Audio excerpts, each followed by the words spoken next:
இளமென்று அசையி இருப்பாரைக் காணின் நிலமென்னும் நல்லால் நகும். ஆனால் இந்த திருக்குறள் நீங்கள் தானே சொன்னீங்க முன்னாடி ஒரு தடவை. இன்னொருத்தர சொல்லு. இளமென்று அசையி இருப்பாரைக் காணின் நிலமென்னும் நல்லால் நகும். அருமை கோவாலு, அருமை. இதோட பொருள் என்ன சொல்லு பார்க்கலாம்.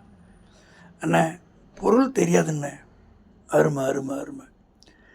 தம்மிடம் பொருள் இல்லை என்று சொல்லி சோம்பலாக இருப்பவரை கண்டால் நிலம் என்று சொல்லப்படுகின்ற நல்லவள் அந்த மனிதருடைய அறிவின்மையை கண்டு தனக்குள்ளே சிரிப்பாள். என்ன பொருள்னா, இல்லைன்ற காரணம் வரைக்கும் சொல்லிட்டு சோம்பலாக இருக்கிறது பிரயோஜனம் இல்லை. இப்போ ஒரு விவசாயம் பண்ணுற எல்லாரும் பணக்காரங்களாக இருக்க மாட்டாங்க. பணம் இல்லையேன்னு சும்மா அந்த வயலை போட்டு வைக்கக்கூடாது. இப்போ எங்கள் அம்மா என்ன பண்ணுவாங்க, களை எடுப்பாங்க. அண்ணா உங்கள் கதை எதுக்குன்னா சொல்கிறீங்க தெரிஞ்சுக்க கோபாலு. ஒரு ஆளுக்கு சம்பளம் தர வசதி இல்லாததுனால அந்த ஆள் வேலையை எங்கள் அம்மா களை எடுப்பாங்க. எங்கள் அப்பா அண்டை வெட்டுவார். அண்டை வெட்டுறதுன்னா என்ன, இந்த வயலை சுற்றி புல், வீண் புல்லெல்லாம் இருக்கும், அதை மம்முட்டியால் கட் பண்ணி எடுத்து தூர போடுறது.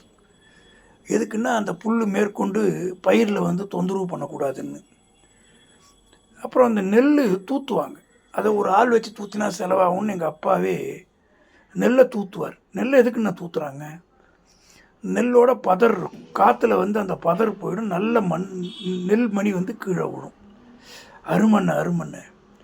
ஏன் அப்படி கஷ்டப்பட்டு வேலை செய்கிறாங்க அப்படின்னா, அந்த நேரம் கஷ்டப்பட்டு வேலை செய்யலைன்னா 6 மாதம் கழித்து இல்லை 3 மாதம் கழித்து அந்த எல்லோரும் அறுவடை பண்ணும்போது இவங்க அறுவடை பண்ண மாட்டாங்க. வறுமை இவங்களை கவ்வும்.